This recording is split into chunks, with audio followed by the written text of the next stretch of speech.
Hello বন্ধুরা, আজকে আমি আবার তোমাদের কাছে আরেকটি রেসিপি নিয়ে হাজির হলাম। আশা করি সবাই তোমরা আমার রেসিপিটা ভালো করে দেখবে। আজকে আমি রান্না করব পনির আলু দিয়ে সিম্পল একটা রেসিপি। আমার রেসিপিগুলো সব সিম্পলই থাকে বেশিরভাগ।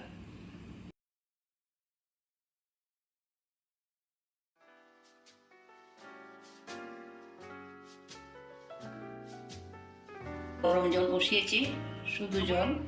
আমি পনিরগুলো প্রথমে একটু বয়েল করে নেব।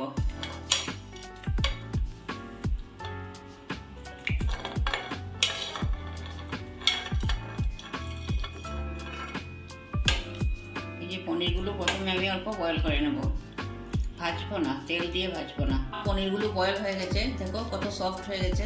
আমি এখন ওগুলো নামিয়ে নিচ্ছি। এখন আমি আলুগুলো ভেজে নিচ্ছি। পনিরের আলু দিয়ে পনির বানাবো।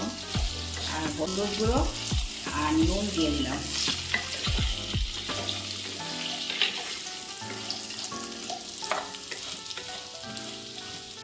দেখো বন্ধুরা, আমি পনিরের আলুগুলো ভেজে নিয়েছি, নুন আর হলুদ দিয়ে ভেজে নিয়েছি। সঙ্গে অল্প মটর ছিল, মটরগুলো দিয়ে দিলাম।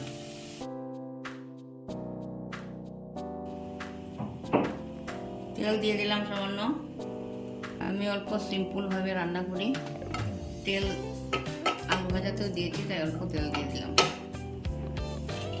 এখন তেজপাতা দিয়ে দিলাম।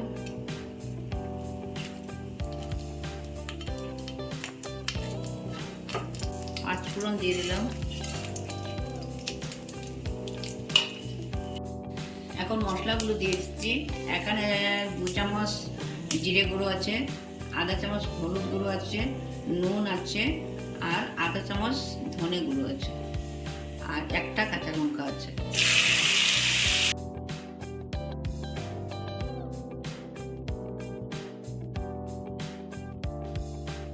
এখন আমি আলুগুলো দিয়ে দিচ্ছি।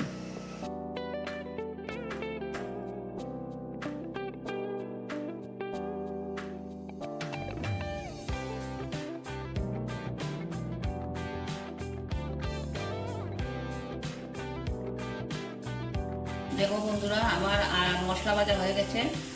আমি আলুগুলো দিয়ে, মশলাগুলো ভেজে আলুগুলো দিয়ে অল্প জল দিয়ে ভালো করে ভেজে নিয়েছি। এখন ঝুল দিয়ে দিচ্ছি।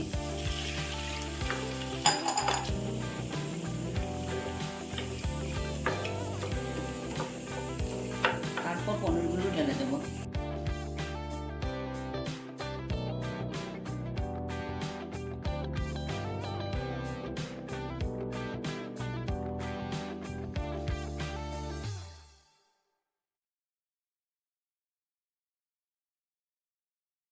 রান্না হয়ে গেছে, পনির রান্না। 1 চামচ ঘি দিয়ে আমি নামিয়ে নিচ্ছি। তোমরা এরকম রান্না করে খেয়ে দেখবে কীরকম লাগে। আশা করি তোমাদের ভালোই লাগবে।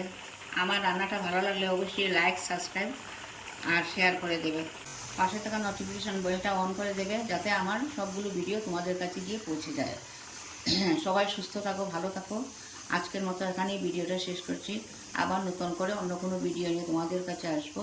এখন আমি এখানেই শেষ করছি। আগামীতে আবার অন্য ভিডিও নিয়ে তোমাদের কাছে আসবো। ধন্যবাদ।